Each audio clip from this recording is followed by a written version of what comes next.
Hello everybody and welcome back to another Marvel Crisis Protocol Character Spotlight.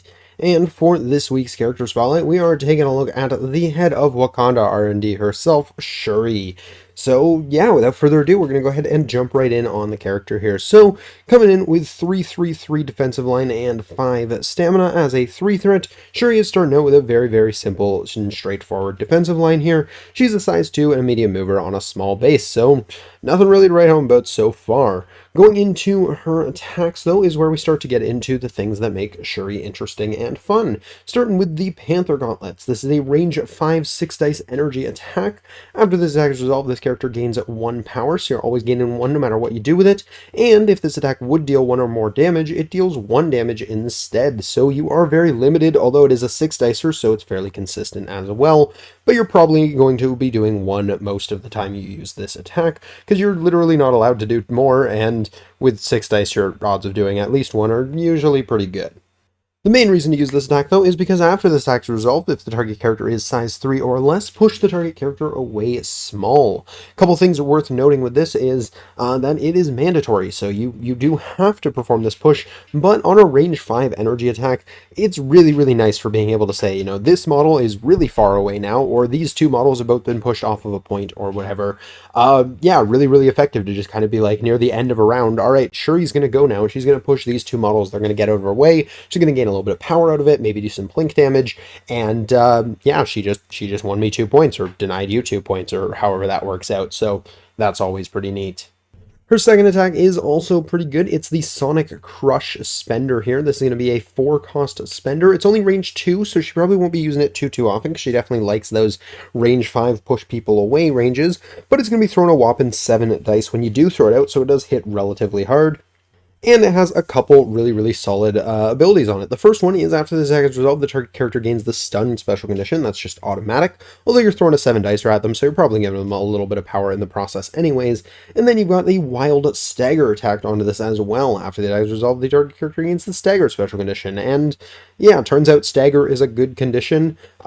That's just how that is. So yeah, this is a pretty good spender. The biggest thing with it is they have to be close to her, and she definitely usually doesn't want to be walking towards them to use the spender. So it kind of is one of those things of like, you know, they dived onto the point Shuri was on, maybe they took her down, and then she wakes up and she gets to go, all right, now you're getting Sonic crushed. And yeah, it's definitely a nice spender to have when it's useful, but most of the time she definitely likes to stick with her builder, or gainer rather, just kind of pushing people off points and gaining a little bit of power here and there. Going into her superpowers here, the first one is Super Genius. When this character is attacking, it may use this superpower during the calculate success step of the attack. This is a reactive 1 cost. If it does, it may choose to count shield results instead of hit results as successes. And this one is okay, especially if you were going for that spender and you're like, hey, wait a minute, this would have been an amazing defense roll. Definitely can be nice in those sorts of cases, although because usually you're not using the Panther Gauntlets to be doing damage, and as a matter of fact, you're trying to gain power out of it, usually not something she's actually using all that often. So yeah, it's a nice little thing to have just for kind of utility, but how often she actually uses this, maybe not so much. Her next ability, however, she uses all the time. This is kind of one of the main reasons to bring her, other than her ability to just shove people off points, and that is the Upgrade Superpower. This is an X-cost reactive, while another allied character within range 4 is attacking or defending. During the modified dice step of the attack, this character may spend up to 3 power to use this superpower. For each power spent, the allied attacking or defending character may reroll 1 of their attack or defense dice. This is a really solid superpower for a model that kind of likes to sit back and just push people away. With a range 4 bubble, being able to say, you know, I'm going to spend a bunch of my power to just give you a bunch of rerolls. You're going to hit harder, you're going to be harder to kill. Feels really good, especially if you compare her with models that have good dice odds. Characters that do things like counting skulls or counting blanks on defense or things like that is going to feel really good with Shuri just sitting there re-rolling for them. Now, one thing to note is that this doesn't work on herself, so she has nothing in the way of defensive tech. She is 3-3-3 with 5 stamina, and she will die to a stiff breeze, so you got to be somewhat careful of that. But yeah, it turns out being able to reroll up to 3 of your allied models' dice, and with decent power generation, which we're going to get to in a second, she is a pretty good just kind of reroll bot that can kind of sit on a back point and still be meaningfully affecting the game while also making all of your other models do better.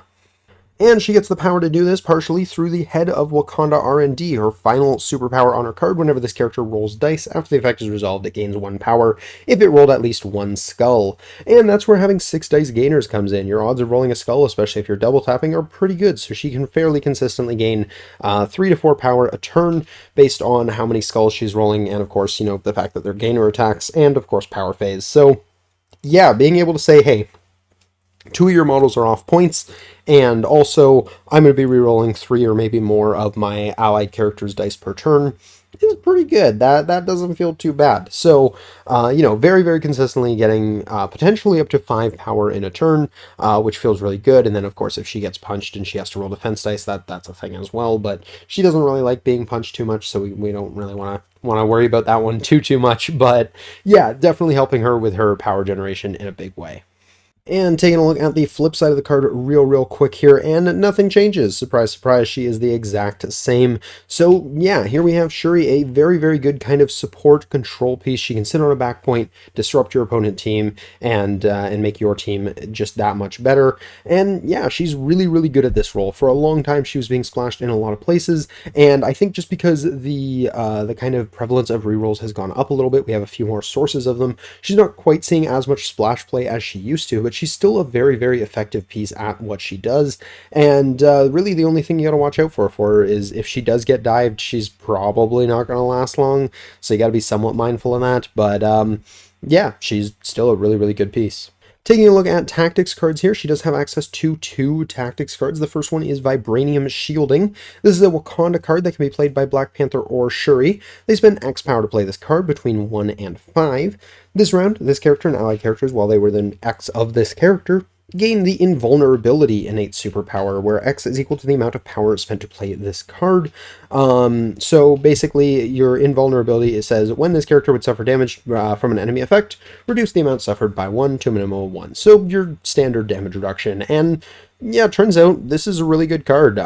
Shuri doesn't always have the power to use on it, depending how much you've been using her rerolls, but this is a fantastic card to just kind of be like, hey, everyone on my team is super annoying to take down. And yeah, if you're playing Wakanda and you're bringing Black Panther or Shuri, this card is definitely worth considering, although they do have a really, really good roster of cards, so it's understandable if it doesn't always make the cut. The next card she has here is Wisdom of the Ancestors, which says T'Challa or Shuri may spend 3 to play this card. This one is unaffiliated, so you could bring it as a splash. This round, when the character that played this card rolls attack, defense, or dodge dice, it counts skull results in its roll as successes. This one isn't as big for Shuri if you're like waking up on a turn where you can like double spender, and if you roll a skull, you'll gain a power for it, so you'll be able to afford this card and a double spender. Maybe it's something that you could consider playing on her, but I think for the most part, this card is kind of meant for T'Challa more so than it's meant for Shuri, but still interesting that she has access to it. Next, we move into affiliations, where she's a member of 2 affiliations, those being A-Force and Wakanda. First, we'll take a look at A-Force here, where we have the leader She-Hulk, who basically says when any of your allied characters are damaged, you're going to get to give a power to another member of your team. And this is pretty solid for Shuri. She definitely likes to get the extra power here and there, which she can use to then help give rerolls out to the rest of your team. And when she gets damaged, which, most games she probably inevitably will, you'll at least be able to kind of spread some power around from that as well, so she'll still be able to support the rest of the team. Overall, I think she's actually a really, really good piece in A-Force. She gives some defensive rerolls and offensive rerolls, for that matter, to She-Hulk, who desperately needs them. So giving She-Hulk a little bit of consistency is really nice, and just the affiliation in general. There aren't that many kind of reroll bots in affiliation here, if any. So being able to just kind of say, like, hey, I'm going to throw out some rerolls. You guys are going to get some a little bit extra consistency here, both offensively and defensively. Got the Black Widows, who are going to have stuff like Martial Artist, where it's going to be useful for that as well. Spider-Woman, same deal. Okoye, same deal. So you kind of have some models that'll really appreciate those defensive rerolls, and yeah, just in general, she feels really, really good here, I think. The other affiliation that she's a member of is going to be Wakanda, where she has access to 4 different leaderships. The first one probably being her favorite, the original Black Panther, which basically says you can pay 1 power to reroll 1 dice on attack, defense, or dodge. And stacking rerolls, turns out, is pretty useful in this game. So being able to say, I've got this single reroll, and I'm also going to reroll 3 dice from Shuri, makes your, even your basic, like, 4 or 5 dice attacks hit pretty hard. So yeah, this feels pretty good. She definitely appreciates this leadership, less so for herself, herself, although it does give her a modicum of defensive tech, but more so for being able to just kind of boost your other allies even further.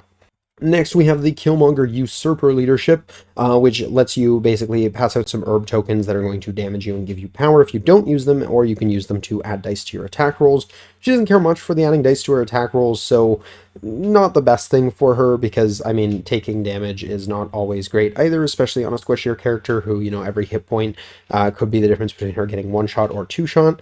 So it's a little risky to give her herb tokens. She really doesn't care too much for them, but if you can still stack out the rerolls with some of your other models getting the extra attack dice, that can feel pretty good. So there's definitely a little bit of synergy there as well. Next, we have King T'Challa, and she's definitely a huge fan of this leadership. Once per turn, when an ally character pushes an enemy character, if that character contacts a terrain feature during the push, it suffers 1 damage. And yeah, this is great for her. This means she can very consistently do 2 damage to one character and 1 damage to another character per turn, which is about a 50% increase in her average damage, which is pretty good considering she's not a damage dealer, but she's very consistent at it. She's almost like a bullseye that's now consistently doing 3 damage instead of 2, and that's not bad. That's not bad at all. And of course, you're still pushing models out of position, so you're still doing meaningful things with that, and you can kind of build a list around that, and then it's a neat little theme. And last but not least here, we have M'Baku, who gives you the, when you are contesting an objective and would be pushed or placed, you have a less than 50% chance to not be pushed or placed. She definitely appreciates this. She doesn't like having to walk. She doesn't have any sort of action compression, but a lot of times if things are in her face and pushing or placing her, she's probably not long for this world anyways, so eh. Additionally, once per turn, when they make an attack, if there are one more wilds in the attack, you can change one result to a hit. This is okay, I guess, if you're using the spender or you're, whiffing the gainer, but really not going to do that much for her overall.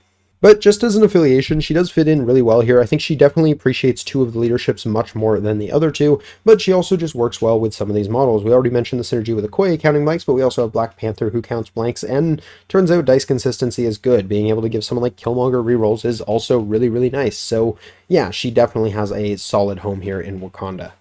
Looking at the greater affiliation list, honestly, you can splash Shuri just about anywhere. She really doesn't need that much. She's fairly efficient on her own. If you were going to give her anything, I'd look at things that can give her extra power without necessarily coming with too many drawbacks. She doesn't need that power quickly, so even something like Mephisto could be interesting, although then, of course, you have to choose her over potentially some of your other characters, so you got to keep that in mind as well. But she doesn't mind the delayed part, so, like Emma works for that as well. Someone like Dormammu, I guess she could be okay, although you probably don't want to use the revive card on her because she's not really one of those high impact models, so not really the best home for her in terms of power leaderships, but it is an option. Red Skull 2 Hydra, just, if you're standing on a point, you're getting extra power. She'll definitely use that. Being able to kind of stay in the fight and just kind of throw some rerolls around is nice. But yeah, I think you're less looking for affiliations that can support her and more affiliations that she can support. So if you're just feeling like, I really, I really want a piece that can push others off of objectives and provide me some, some extra consistency here and there, just boost up the rest of my team. She's a really, really effective support piece at doing that sort of thing, and a control piece just in general. Of course, you got to be careful. She's not going to be great if you're going up against those kind of kaiju-like models. She can only push up to size 3, so you have to consider that when you're deciding where to bring her. She's not going to be super useful against your Malekiths or your Hulks or those sorts of things, so definitely things worth acknowledging, but she can kind of be splashed in whatever affiliation you feel like you need that role. I mean, she's not going to feel bad in most places because she does very, very consistent things, and that's kind of her whole shtick, is just making your team more consistent. So yeah, that's kind of all there is to say about Shuri here. She's a very, very good piece, but she's very generically good. She's not looking for any specific thing in particular. We did mention some of the things she does like for the models that she's supporting. Things like the ability to count blanks on defense or any other side of the die on defense or attack. Really, really useful when you're putting rerolls on them.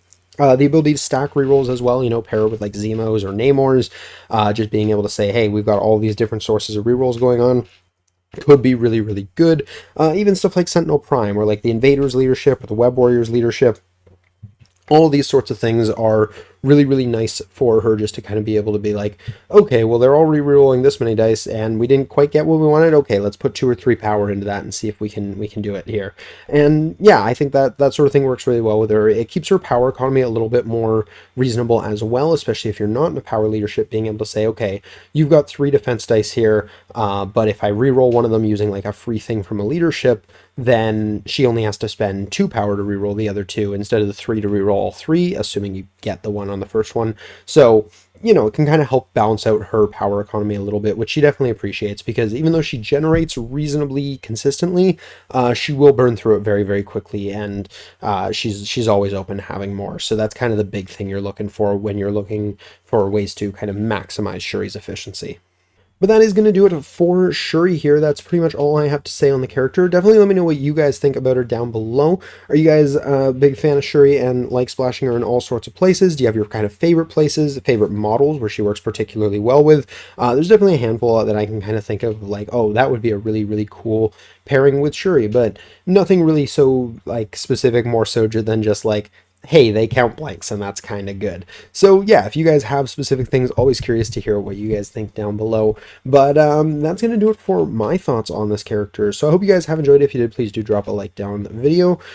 Subscribe if you're new to the channel, helps us a bunch. Lets us know you guys are enjoying the stuff we're throwing out here. We do more discussion-focused content like this throughout the weekdays, and we got battle reports on the weekends. So if you're a fan of any of that sort of thing, feel free to jump on in. But that's going to do it for this one. So until next time, have a great day, everybody. Peace.